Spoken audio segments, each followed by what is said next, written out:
Hello, this is Joe from Nerd in Korea.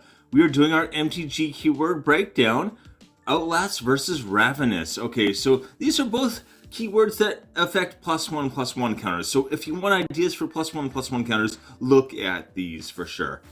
Also, usually I do a companion video with these explanation videos that goes over like budget picks. I'm going to do that tomorrow and do like a supersized one tomorrow. Today, I'm actually going to do something different. I'm going to open a Blue Burrow. I actually opened one Blue Burrow bundle already, but I love Blue Burrow so much that I'm going to do another one of these today. So, yeah. Please hit like and subscribe. If you don't, all of the forest animals are going to be real sad. Yeah. What is Outlast? Again, this mechanic was introduced in Khans of Tarkir. Not that far back. At least, I think I had a bundle of that at one point, so yeah. This keyword ability was originally used for Abzan houses in Tarkir. Again, it's specifically for Abzan houses. I don't know, yeah, if you care, but there it is, yeah. You may pay a mana cost. It's 1 for uncommons and 2 for commons. And tap it to give the creature a +1/+1 counter at sorcery speed. This may be done multiple times. So that's something that I kind of overlooked when I first... I've had like creatures that have Outlast, and I was kind of in the back of my head, what is it that I'm confusing with? Monstrous, right? Monstrous you can only do once. This you could do multiple times. Monstrous also gives you a lot more +1/+1 counters, but anyway.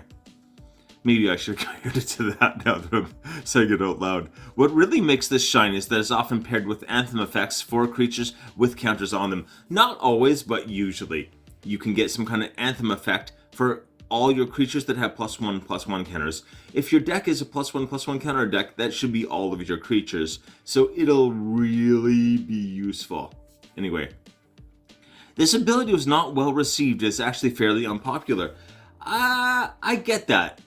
I mean, I think the only thing that really is the selling point for this Outlast, a lot of cards that have it, is that Anthem, right? It's the Anthem effect that goes with it, not the Outlast itself. Really, you have to tap it down on your turn so it can't block, so it gets 1 +1/+1 counter. Yeah. Especially value-wise, +1/+1 counters are much easier to get these days than they were maybe a few years ago. And Ravenous. What is Ravenous? So this was introduced in Warhammer 40,000 Commander decks. If anyone from Wizards of the Coast is like watching this, please do Warhammer Old World. I want an Stallion Diestro. The Old World is like, I think, way more interesting than like, I'm not big on sci-fi fantasy kind of things, I guess. So the Old World, that is like your more classic setting, is more interesting to me, at least. I think it would be a great fit with Magic in general as well. But I'm sure no one from Wizards of the Coast is actually like taking my advice or anything, but you know, hey.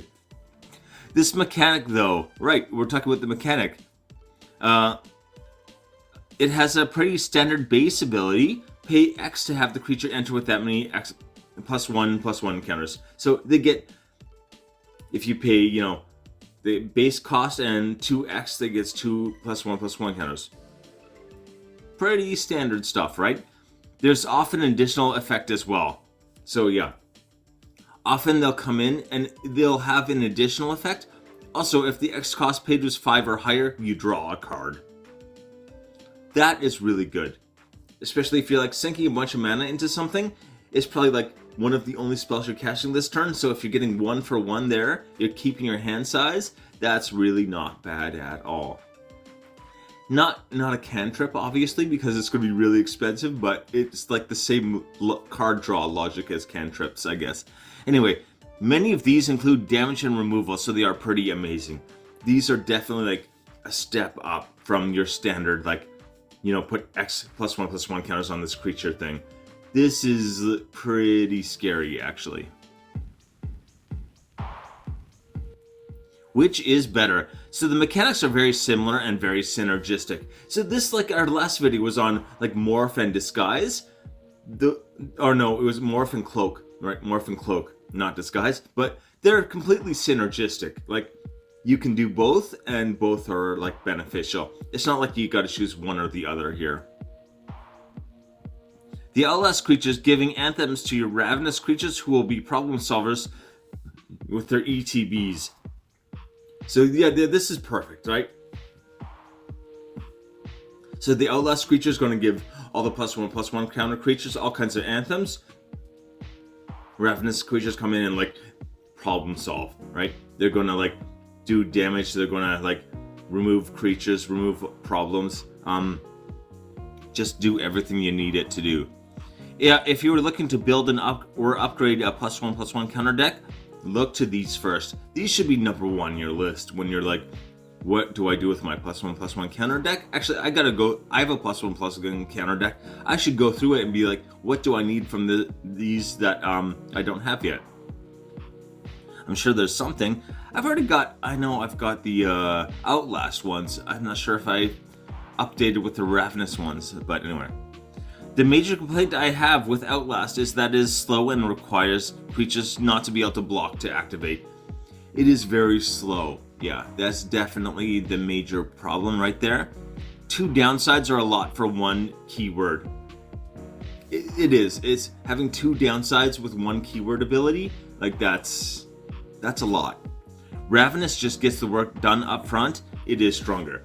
Hands down, Ravenous is stronger, but like both are beneficial, especially together. They're like the most synergistic of any things I've covered here. So yeah, definitely look at getting both of them. Anyway, take it easy.